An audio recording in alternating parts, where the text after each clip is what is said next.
Fala galera, sejam bem-vindos a mais uma exposição bíblica trazida a você pelo Seminário Bíblico Palavra da Vida. E sem mais delongas, vamos para a exposição.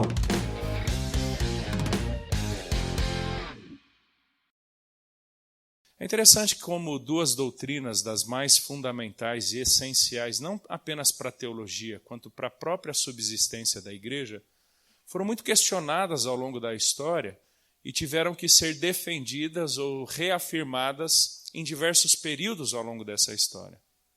Uma delas, voltando mais para o período da Reforma Protestante, a justificação pela fé, é aquela que alguns teólogos chamam a doutrina pela qual a igreja se mantém em pé ou arruína-se. E a segunda doutrina foi muito questionada nos primeiros séculos, é a doutrina da volta de Jesus. A certeza de que Cristo voltará não apenas por promessas do Antigo Testamento, como o finalzinho de Isaías, o próprio profeta Zacarias e Malaquias, mas também autores do Novo Testamento afirmaram abundantemente, e o próprio Senhor Jesus, de que ele veio, ele tinha uma obra a ser cumprida e ela passava por sua morte e ressurreição, mas que no final dos tempos ele voltaria para reunir o seu povo. Mas à medida em que os anos foram se passando, e aí a gente vai avançando no livro de Atos, à medida em que as décadas posteriores à ascensão de Jesus acontecem, não apenas a igreja vai perdendo de vista a volta de Cristo, quanto hereges infiltrados no contexto da igreja se valem dessa suposta demora como oportunidade para então desconfigurarem a expectativa futura que a igreja tem da promessa da volta de Cristo. E, resumidamente, essa ideia nos acompanhará por algumas semanas. Se não há volta de Cristo, se a igreja não vive na expectativa da promessa da vinda de Cristo, não há simplesmente pelo que ela se reunir no presente. Agora estou pensando mais contemporaneamente.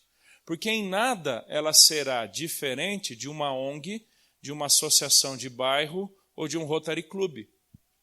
Porque se ela existe simplesmente para sua manutenção diária ou semanal, para cumprir ou alcançar propósitos que ela consegue enxergar ao final da sua realização, a igreja perde a sua razão de existência. Ela perde o pelo que esperar ou em busca do que ela está no encontro com o noivo. E é interessante que essa figura do noivo aparecerá algumas vezes em Apocalipse, dizendo que haverá um encontro do noivo com a noiva adornada, que é o povo redimido do Senhor. Nós, a sua igreja.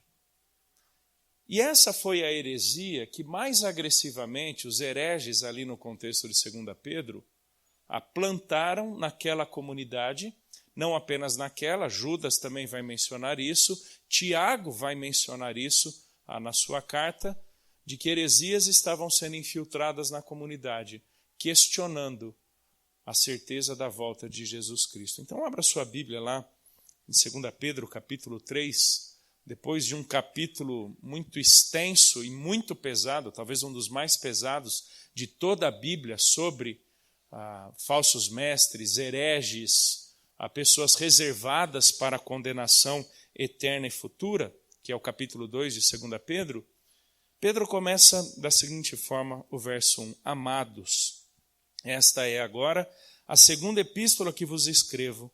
Em ambas procuro despertar com lembranças a vossa mente esclarecida, para que vos recordeis das palavras que anteriormente foram ditas pelos santos profetas, bem como do mandamento do Senhor e Salvador, ensinado pelos vossos apóstolos, tendo em conta, antes de tudo, que nos últimos dias virão escarnecedores com seus escárnios, andando segundo as suas paixões, e dizendo, onde está a promessa da sua vinda? Porque desde que os pais dormiram, todas as coisas permanecem como desde o princípio da criação. Porque deliberadamente esquecem que de longo tempo houve céus, bem como terra, a qual surgiu da água e através da água pela palavra de Deus, pela qual veio a perecer o mundo daquele tempo afogado em água. Ora, os céus que agora existem e a terra, pela mesma palavra, têm sido entesourados para fogo, estando reservados para o dia do juízo e destruição dos homens ímpios. Muito simplificadamente, aquilo que eu me propus então para que o Sérgio e Márcia estivessem aqui conosco, alguns detalhes aqui desse parágrafo ao qual eu voltarei na próxima semana. Segunda carta que vos escrevo, procurando despertar lembranças à vossa mente esclarecida. E aí no verso 2 ele falará sobre recordar, ele voltará a essa ideia de recordar ou trazer à mente lá no verso 17, quando ele diz, vós, pois, amados, prevenidos como estáis de antemão. São todos termos que de alguma forma passam pelo exercício intelectual da memória, das convicções, dos conceitos que estão presentes na nossa mente, mas que não necessariamente estão sendo experimentados ou vivenciados na prática. E se você ler 1 e 2 Pedro numa sequência, você verá que muitos dos princípios relembrados por Pedro eram nada mais do que reafirmações de doutrinas que eles já sabiam, que toda a igreja estava consciente, mas que com o passar do tempo caíam no esquecimento e deixavam de viver de conformidade com aquela doutrina. Interessante a expressão mente esclarecida, porque é um termo usado pouquíssimas vezes no Novo Testamento, mas muito especial na cultura grega antiga, que fala sobre juízo mental ou intelectual iluminado pelo sol. É quando você submete algo à luz do sol e por causa desta luz você é capaz de ver as impurezas ou imperfeições de algo. Uma figura muito parecida usada por Lewis no cristianismo puro e simples, quando ele diz, creio em Deus tanto quanto creio no sol.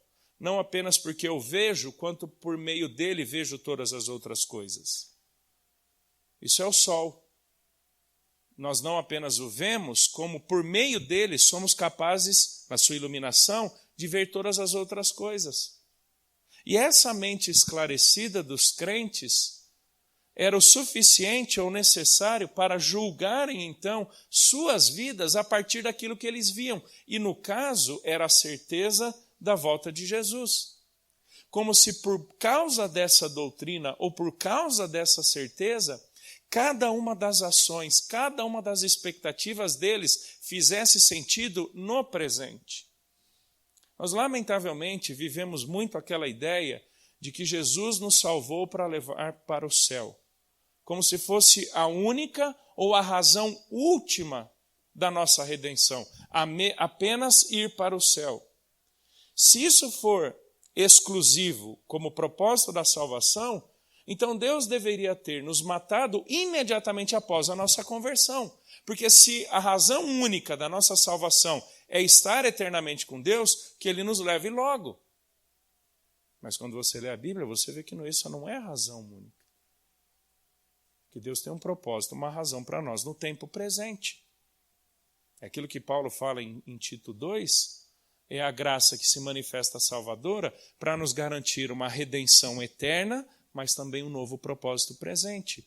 E o que nos mantém nesse propósito presente, o que nos mantém focados, o que nos mantém esperançosos, como veremos ao longo do capítulo 3, é a certeza da volta de Cristo e do nosso encontro pessoal com Cristo Jesus. Então Pedro quer trazer isso de volta à memória daqueles crentes, para que iluminados, esclarecidos, certos disso, não se deixassem corromper por toda aquela promiscuidade. Porque falsos mestres não apenas adentravam na comunidade com heresias, quanto também com promiscuidade. E nós veremos não apenas em Pedro 3, 2 Pedro 3, quanto em outros textos, que a expectativa escatológica da volta de Cristo é uma das maiores motivações para a vida de santidade. Porque é o desejo que a igreja tem de se apresentar pura, sem mancha, nem mácula alguma para o seu Senhor. Então esses hereges, eles entravam com a heresia e demonstravam com as suas vidas a promiscuidade. Deus, muito obrigado, porque a Tua palavra já afirma a volta de Jesus. Acabamos de cantar sobre ela. E que o Senhor, Deus, não nos deixe esquecer desse fato, dessa verdade, dessa expectativa, para que cada uma das nossas ações no presente faça todo sentido à luz da eternidade e não apenas das ações em si. Peço isso em Cristo Jesus. Amém. E essa foi mais uma exposição bíblica. Obrigado por ter ouvido. Para saber mais, nos siga no Facebook e no Instagram, SBPV Brasil. Palavra da Vida. Teologia para vida e ministério.